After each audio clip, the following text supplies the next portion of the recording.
किसी गांव में दो कुम्हार रहा करते थे। एक का नाम बाला था और दूसरे का गामू।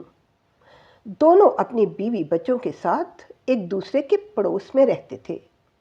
वो महीने के शुरू में तो चिकनी मिट्टी और रेत से बर्तन बना बनाकर उन्हें एक जगह जमा करते रहते। फिर महीने के बाकी 15 दिनों में इन्हें फरोख्त करने के लिए निकल जाते।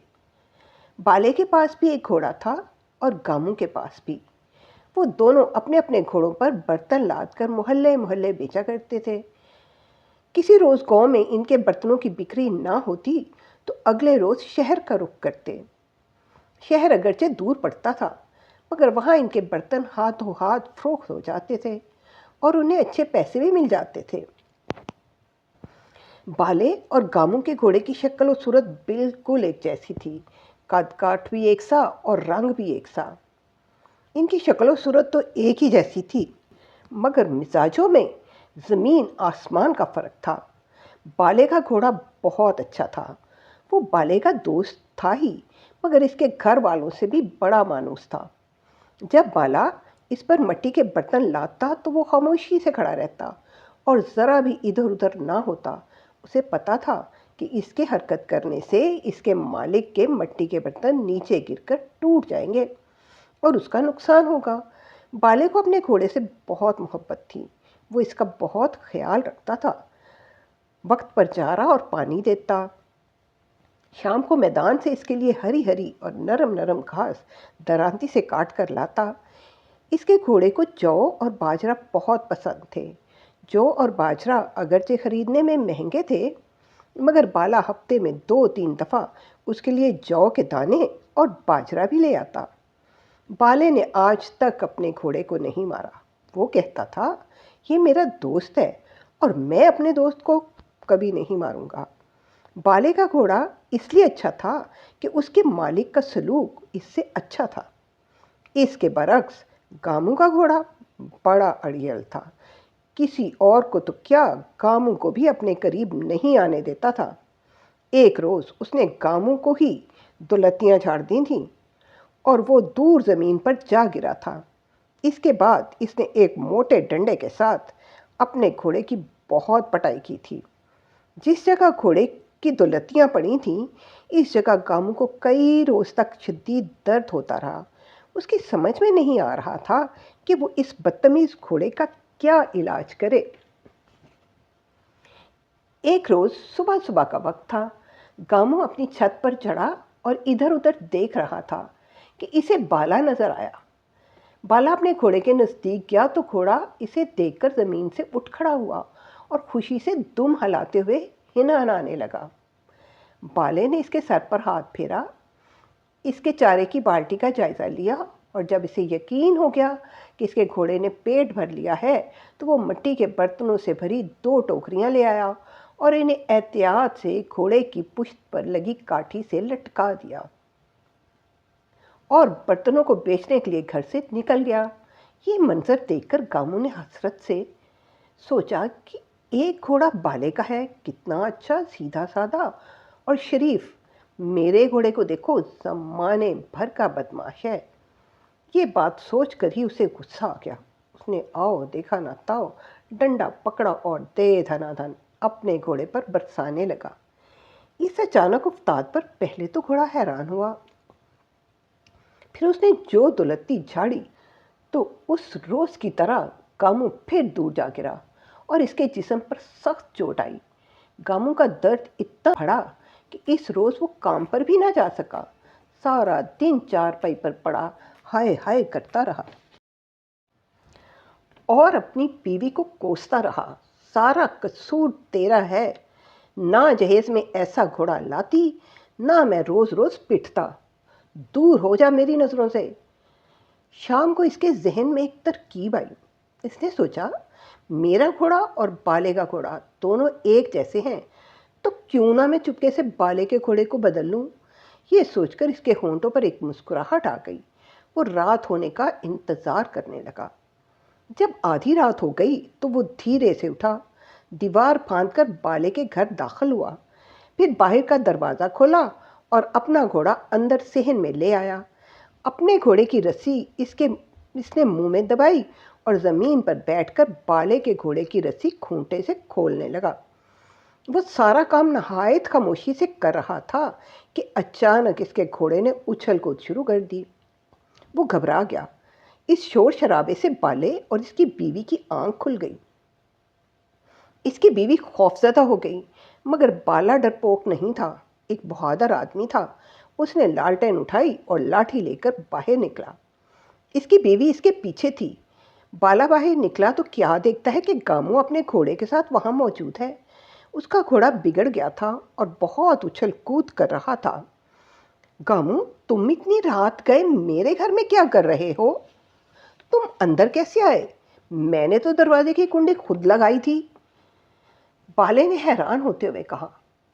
शर्मिंदगी के एहसास से गामू की आंखों में आंसू आ गए। इसने कहा, बाले भाई, मुझे माफ़ कर दो, मुझसे भूल हो गई है।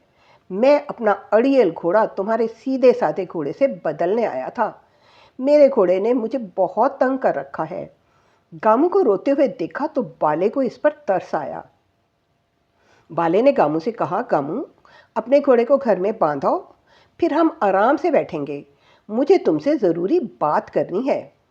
फिर वो अपनी बीवी से मुखातब हुआ, शादा, तुम इतनी देर में चाय बना ले। गामू शर्मिंदा शर्मिंदा सा अपना घोड़ा लेकर चला गया। थोड़ी देर बाद वो वापस आया। उसके चेहरे पर अभी भी नदामत के आसार थे।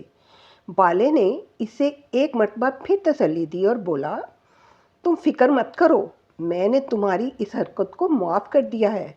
मैं इसका तज़किरा किसी से नहीं करूँगा। शादा को भी मना कर दूँगा, वो किसी से कुछ नहीं कहेगी। बस अब मुत्तमईन हो जाओ। इसकी बातें सुनकर गामू का दिल फिर भर आया। इसने कहा, मेरे साथ किसी का भी सलूक अच्छा नहीं है। बीवी बच्चे मेरी बात नहीं सुनते। मेरा घोड़ा भी मेरे बस में नहीं है। मुझे देखकर बिदकने लगता है। इस बात पर गुस्से में आकर मैं इसकी पिटाई भी करता हूँ और कई कई दिन भूखा भी रखता हूँ, मगर इस बदजात को फिर भी अपनी हरकतों से बाज नहीं आता। बाले भाई, मैं क्या करूँ? मेरी तो कुछ समझ में नहीं आता।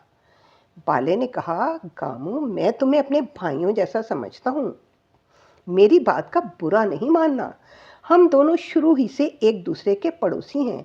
तुम्हारे घर से हमें रोज़ लड़ाई झगड़े की आवाज़ें आती हैं तो हमें बहुत अफसोस होता है। तुम अपने बीवी बच्चों पर चीखते चिल्लाते रहते हो, बच्चों को ज़रा ज़रा सी बात पर मारते हो। ये नहीं सोचते कि तुम्हारी बीवी दिन भर तुम्हारी खिदमत के लिए घर के कामों में लगी रहती है। बच्चे पढ़ने मदरसे भी जाते हैं और घर के कामों में माँ का हाथ भी बटाते हैं। तुम फिर भी इनकी तारीफ के दो बोल नहीं बोलते, उल्टा इन्हें मारते पीटते हो। बाले भाई, तुम्हारी सारी बातें ठीक हैं। मैं अपने गुस्से, बदमजाजी और सख्तियों से अपने घर पर रोब जमा कर रखता हूँ, मगर इन बातों का मेरे घोड़े के अड़ियलपन से क्या ताल्लुक है? बाले ने कहा, यही हमारी भूल है कि हम जानवरों को बेअक्ल समझते हैं। इनमें बहुत अक्ल होती है और हमारा सलूक देखकर वो हमसे या तो मोहब्बत करते हैं या नफ़रत। मैं एक बार फिर कहूँगा, तुम बुरा नहीं मनाना। अगर गामू भाई तुम अपने सलूक में तब्दीली ले आओ तो क्या तुम्हारे घर वाले और क्या तुम्हारा घोड़ा सब तुम्हारे करीब आ जाएंगे। मैंने आज तक अपने घोड़े को नहीं मारा। शादा कोई सा भी खाना पकाए मैं खुश होकर खाता हूँ और खाने की तारीफ़ करता हूँ। इससे मेरा कुछ नहीं जाता, लेकिन उसका दिल बड़ा हो जाता है। अपने बच्चों को भी मैं डांटता डपटता नहीं, मैं इनके कामों पर इन्हें शाबाश देता हूँ। इन शाबाशियों की वजह से वो मज़ीद अच्छे अच्छे काम करते हैं। गामू ने बाले का शुक्रिया अदा करते हुए कहा, तुम्हारी बातें सुनकर मुझे अपनी सारी गलतियाँ एक एक करके याद आ गई हैं। अब मैं किसी पर गुस्सा नहीं करूँगा। ये कहकर गामू अपने घर चला गया। वो सुबह उठा तो इसे पराठों की खुशबू आई। इसकी बीवी बाहर मिट्टी के चूल्हे पर तवा रखकर पराठे बना रही थी। वो इसके पास बैठ गया और प्यार से बोला, नूरा, तू कितने अच्छे पराठे बना रही है। आज मेरे लिए 3 पराठे बनाना। इसकी बात सुनकर नूरा हैरान रह गई। कहने लगी, 3 नहीं, 4 पराठे बनाऊंगी। तुम मेहनत भी तो बहुत करते हो, भूख भी लगती होगी। नाश्ते में भी देर थी, इसलिए गामू अपने घोड़े के पास गया। घोड़ा इसे देखकर बिदका, मगर गामू ने इसकी पीठ पर मोहब्बत से हाथ फेरा, फिर इसका सर पकड़कर अपने सीने से लगाया और बोला, अब गामू से बिदकने की ज़रूरत नहीं, गामू बदल गया है मेरे दोस्त। थोड़ी देर बाद इनके दोनों बच्चे भी मदद से जाने के लिए उठ गए। उन्होंने जब देखा कि इनका बाप नाश्ते के लिए बैठा है तो वो डर से दोबारा कमरे में चले गए कि गामू किसी बात पर इन्हें डांटने न लग जाएगा। गामू खुद उठकर इनके पास गया, दोनों के सरों पर शफकत से हाथ फेरा और इन्हें नाश्ते का कहा। इसके बदले हुए रवैये ने बच्चों को भी हैरान कर दिया था, मगर वो खुश भी बहुत थे और खुशी खुशी मदरसे चले गए। नूरा ने खुशी से कहा, गामू तू तो बिल्कुल ही बदला बदला लग रहा है, रात कोई ख्वाब तो नहीं देख लिया? गामू हंसकर बोला, हाँ नूरा, रात मैंने एक ख्वाब ही देखा था। इस ख्वाब में बाला भाई, शादा बहन और हम दोनों के घोड़े भी थे। यह कहकर गामू खामोश हो गया।